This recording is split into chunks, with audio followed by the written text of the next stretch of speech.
Omkareshwar ji, your viewpoint, आपका viewpoint. Omkareshwar जी।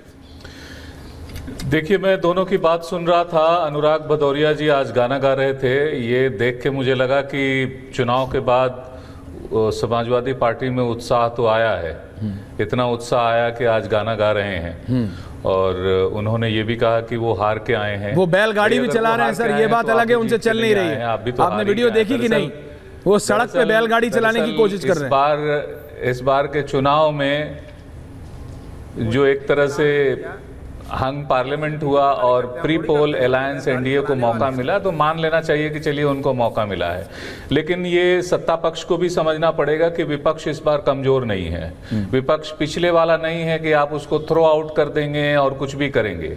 और आज जो मुद्दे हैं उस पर चर्चा तो होगी। चर्चा विपक्ष का उठाना स्वाभाविक है। मैंने कई सालों तक पार्लियामेंट कवर किया है, स्पेशली राज्यसभा भी कवर किया है।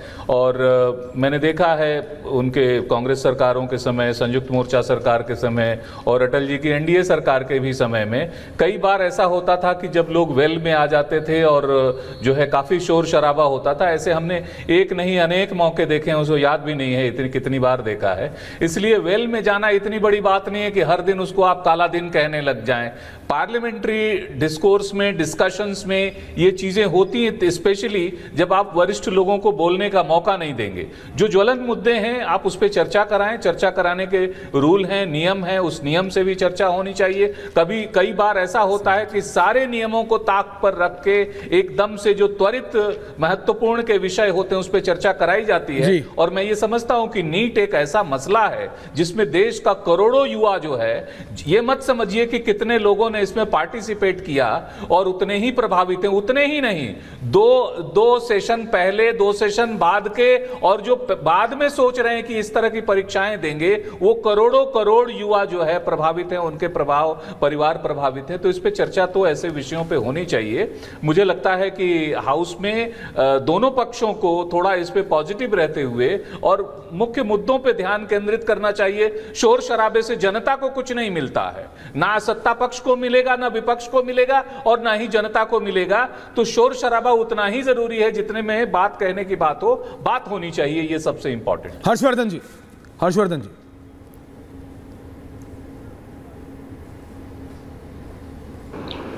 देखिए ऐश्वर्य जी, मुझे लगता है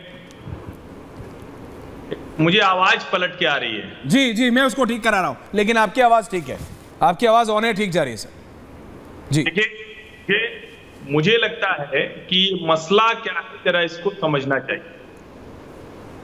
नीट परीक्षा में बड़ी धांधली, बड़ी गड़बड़ी का आरोप है और उस गड़बड़ी पर सरकार की ओर से अभी तक क्या क्या किया गया है वो सरकार ने बताया। 20 सालों में मुझे पहली बार कोई मंत्री, कोई सरकार नैतिक जिम्मेदारी लेती हुई, इस पर जितना कुछ होना चाहिए था वो सरकार की तरफ से अभी नहीं हुआ है। कौन लोग इस पेपर लीक के मामले में शामिल हैं, कहां कहां से गड़बड़ हो रही है, क्या उसको पूरी तरह से ठीक कर लिया गया है, ये अभी तक भी नहीं पता चला। लेकिन शिक्षा मंत्री धर्मेंद्र प्रधान ये भरोसा दिला रहे हैं। और उससे भी बड़ी बात जो देश के लोगों को याद करनी चाहिए, आज तक राष्ट्रपति के अभिभाषण में कभी सरकार ने अपनी बड़ी गलतियों को चिन्हित नहीं किया। मुझे भी ध्यान में आता है, अगर ओंकारेश्वर के ध्यान में हो तो मुझे बताएंगे, कभी नहीं किया है। सरकार सिर्फ अपनी उपलब्धियां बताती है।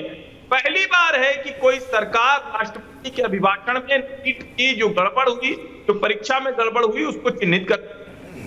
अब राष्ट्रपति के अभिभाषण पर विपक्ष को बोलना था, वो 30, 40, 50, 100 नहीं, 232, 33, 34 नंबर पर है। लेकिन उन्होंने किया क्या? लीडर ऑफ अपोजिशन के तौर पर राहुल गांधी की अपरिपक्वता दिखी। राष्ट्रपति के अभिभाषण से पहले वो अलग से इस पर एडजस्टमेंट चाहते हैं, अलग से स्थगनादेश चाहते हैं, जबकि अच्छा होता कि इसी राष्ट्रपति के अभिभाषण पर बोलते हुए नीट पर, बच्चों के भविष्य को लेकर वो गंभीरता से बात करते। लेकिन शायद संसदीय परंपराओं का उन्हें भान नहीं है, उनके ध्यान में नहीं है कि राष्ट्रपति का अभिभाषण से पहले कोई भी डिबेट नहीं किए, उसके बाद ही होती है। और अगर आप राष्ट्रपति के अभिभाषण में वैसे तो आप कुछ भी बोल सकते हैं, लेकिन खुद राष्ट्रपति महोदय ने उसका जिक्र किया है, तो ये बड़ा अवसर था। और आज ये देश देख रहा है को गंवा दिया गया।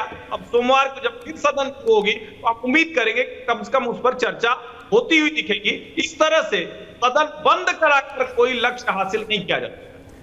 ये बात इंपॉर्टेंट है। संजय जी, संजय मिश्रा जी, जब राष्ट्रपति खुद मेंशन कर रही है तो इसका मतलब क्लियर है ना दैट सरकार इज रेडी। राष्ट्रपति मतलब 47 से लेके आज तक, 52 से लेके आज तक राष्ट्रपति की स्पीच में क्या होता है?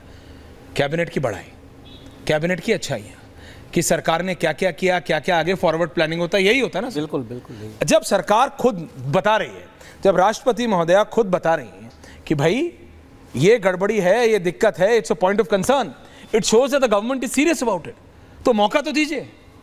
बिल्कुल मौका मिलना चाहिए। आपको दिक्कत है कि मोदी 40 बार क्यों दिखे, 70 बार क्यों दिखे, राहुल 13 बार 14 बार क्यों नहीं दिखे, केजरीवाल जी तो जेल में नहीं, तो वो भी बोलते मुझे भी दिखाओ। आपकी इजाजत हो तो 2 लाइन बोलिए संजय जी के साथ शुरुआत करता हूं मैं। एक गाना, एक संदेश। ओमकारेश्वर जी आ रहा हूं सर, इसके बाद हाँ कमिंग सर। जाके ये फिर गौरव जी सबको जवाब दे। जाके ये कह दे कोई 16 से चिंगारी से, अब 16 और चिंगारी कौन है अपने आप वो लोग समझ जाएंगे। जाके ये कह दे कोई 16 से चिंगारी से, फूल इस बार खिले हैं बड़ी तैयारी से, मुद्दतों बाद यूं तब्दील हुआ है मौसम, जैसे छुटकारा मिला हो किसी बीमारी से। इस बार विपक्ष मजबूत हुआ है सर, और सरकार को समझना होगा कि इस बार आपको संभल के काम करना होगा, विपक्ष के सवालों का जवाब देना होगा। नियम है, सरकार ने मना किया है क्या? संसद में का नियम है बिल्कुल, लेकिन लाखों लाख बच्चों के भविष्य से सरकार ने मना किया जवाब देने के लिए? मैंने सुना नहीं वो। सरकार ने मना किया? लाखों लाख। मैं आप ही से पूछ रहा हूँ, सरकार ने मना किया ना? सरकार ने मना कर दिया? विपक्ष मांग रहा है चर्चा। सरकार ने मना कर दिया कि चर्चा नहीं होगी? विपक्ष ने मांग किया है सर चर्चा। नहीं, सरकार ने मना किया क्या? मैं वही तो बोल रहा हूँ, चर्चा ने। हाँ, आपके शिक्षा मंत्री का पहला बयान क्या निकाल क्या है? शिक्षा मंत्री का पहला बयान देखिए क्या है। सरकार कह रही है कि हम सोमवार को जवाब देंगे, नहीं लोकसभा राज्यसभा दोनों में जवाब देंगे। शिक्षा मंत्री का पहला बयान क्या वो निकाला है के ऊपर? उन्होंने मना किया था कि कोई घोटाला ही नहीं हुआ, किसी तरह का कोई लीक नहीं हुआ, पेपर लीक नहीं हुआ। लेकिन अपनी बात पूरी करिए। बिल्कुल नियम है, और जो विपक्ष के लोग बैठे हुए हैं उसे सत्ता पक्ष अनाड़ी क्यों समझ लेता है? क्या कांग्रेस को नियम का नहीं मालूम? क्या अखिलेश यादव को संसद का नियम का नहीं मालूम है? जो विपक्ष के जो भी, मैं उम्मीद करता हूं मालूम हो, क्योंकि उनको ये नहीं मालूम कि जनता राजा नहीं सेवक बनाने के लिए भेजती है, क्योंकि उनको ये नहीं मालूम, आ रहा हूं गौरव जी, उनको ये नहीं मालूम कि एलओपी विपक्ष में होता है, क्योंकि अनुराग भदौरिया जी को बता दीजिए कि उन्होंने बीजेपी को हराया नहीं है। बीजेपी आप सशक्त हुए हैं, विपक्ष सशक्त हुआ है, which is important, which is good, लेकिन जीती बीजेपी है। अनुराग भदौरिया जी, ये क्लैरिटी होनी चाहिए, क्योंकि ये जो सीपिन किया है विपक्ष के दिमाग में कि आप जीत गए हैं, ये मैं समझ नहीं पाया हूं कैसे जीत गए। संजय मिश्रा जी बताइए। मैं कंप्लीट कर, थैंक यू। जहां तक उत्तर प्रदेश की बात है, यदि आपने अनुराग भदौरिया को लेकर के आए हैं, तो उत्तर प्रदेश में बताइए कौन जीता है?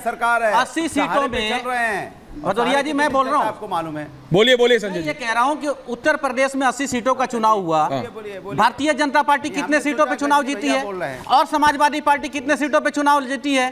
तो यदि उत्तर प्रदेश की कोई पॉलिटिकल पार्टी है और 80 में से उनके गठबंधन 43 सीटें जीत रही है, तो वो जीते कि हारे हैं? और दूसरी बात, भारतीय जनता पार्टी की इतनी बुरी दुर्दशा तो मैंने कभी नहीं देखी उत्तर प्रदेश में जिस तरह से हुई है।